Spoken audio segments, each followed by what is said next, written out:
France-Afrique, un terme inventé pour décrire la relation complexe et souvent controversée entre la France et ses anciennes colonies africaines.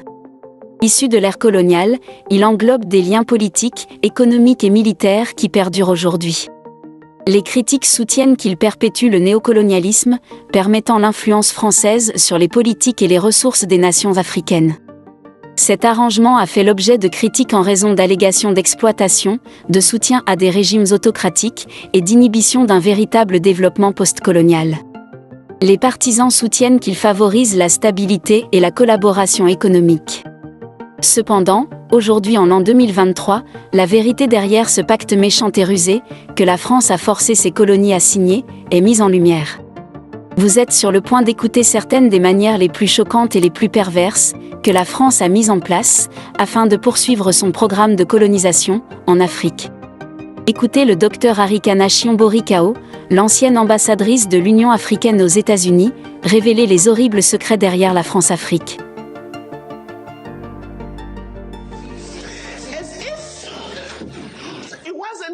Comme si cela ne suffisait pas, que nous soyons divisés en tout petits pays que nous sommes aujourd'hui,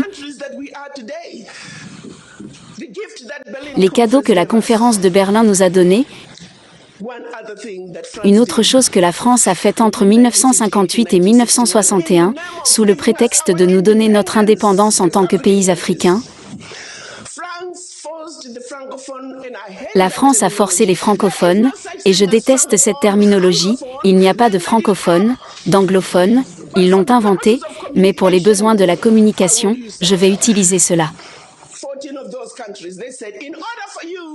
La France a dit à 14 de ces pays, pour obtenir votre indépendance de nous, vous devez signer ce document. Vous pensiez qu'ils auraient pu trouver un meilleur nom pour le document s'appelait « Le pacte pour la continuation », je répète, le pacte pour la continuation de la colonisation.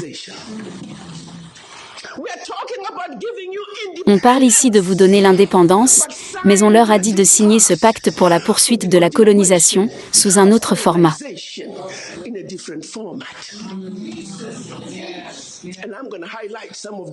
Et je vais souligner certains de ces problèmes, qu'ils ont dit que vous devez accepter, si vous voulez être indépendant.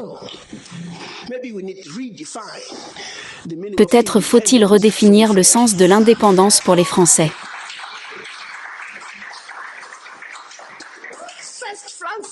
Premièrement, la France a dit, vous ne savez pas comment gérer votre argent.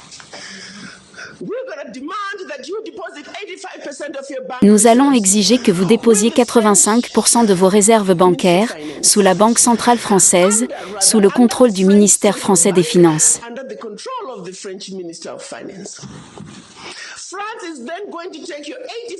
La France va alors prendre les 85% de dépôts bancaires de chacun d'entre vous, déposer ces fonds sur le même marché boursier, sous le nom français, et vous pouvez ou non connaître les rendements.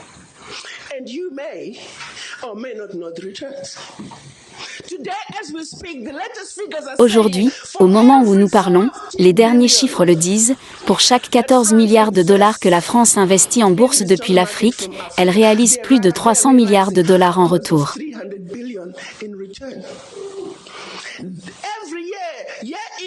Chaque année, année après année, à cause de ces dépôts des pays africains, la France retire de l'Afrique plus de 500 milliards de dollars.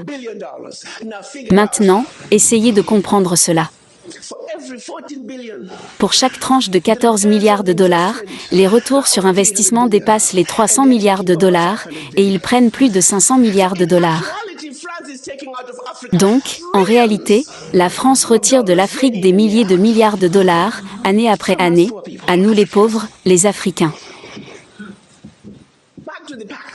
Pour en revenir au pacte, si vous souhaitez accéder à une partie de votre argent, que vous avez déposé auprès de la France, vous devez soumettre les déclarations financières de votre pays. Et si votre demande est approuvée, vous pouvez l'obtenir sous forme de prêt, vous ne pouvez accéder qu'à 20% de votre argent, année après année, sous forme de prêt à des taux d'intérêt commerciaux. Et on parle ici de votre propre argent. Comme si cela ne suffisait pas, ils ont dit « Tous vos minerais découverts, encore à découvrir, tout votre pétrole découvert, encore à découvrir, la France et les entreprises françaises ont le premier droit de refus. S'il reste quelque chose dont les entreprises françaises ne veulent pas, vous pourriez l'avoir. » Et cela persiste à ce jour. Ils ont dit, vous n'utiliserez que la monnaie que nous avons créée pour vous, parce que vous êtes des Africains spéciaux, nous l'appelons le franc CFA. Il y avait le franc CFA d'Afrique centrale, et le franc CFA d'Afrique de l'Ouest, mais c'est en effet le même animal. Et ils ont dit ensuite, la France est la seule à pouvoir vous l'imprimer, c'était en 1958. Avance rapide, ils l'impriment toujours pour nous. Et si vous commencez à vous conduire mal, ils arrêtent tout simplement d'imprimer votre argent et votre pays est en difficulté. Ils ont également dit, votre langue d'enseignement sera le français. La France aura une présence militaire dans votre pays. Vos militaires ne pourront être formés que par la France. Vous ne pourrez acheter que du matériel militaire à la France. Vous ne pourrez pas avoir toute alliance militaire avec votre voisin. Et en cas de guerre, votre allégeance n'est qu'à la France. Et de plus, parce qu'ils ont une présence militaire dans votre pays, ils peuvent vous envahir sans préavis, s'ils estiment que les intérêts de la France dans votre pays sont violés.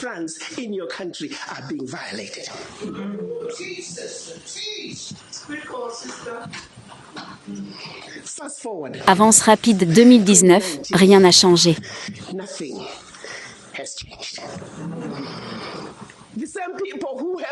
Les mêmes personnes qui ont l'audace de nous dire que nous sommes des pays pauvres retirent leurs billions d'Afrique chaque année.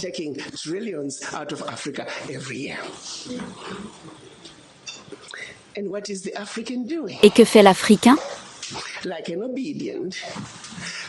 Comme un homme noir programmé, obéissant, nous cédons simplement, nous connaissons les faits mais nous ne faisons rien à ce sujet.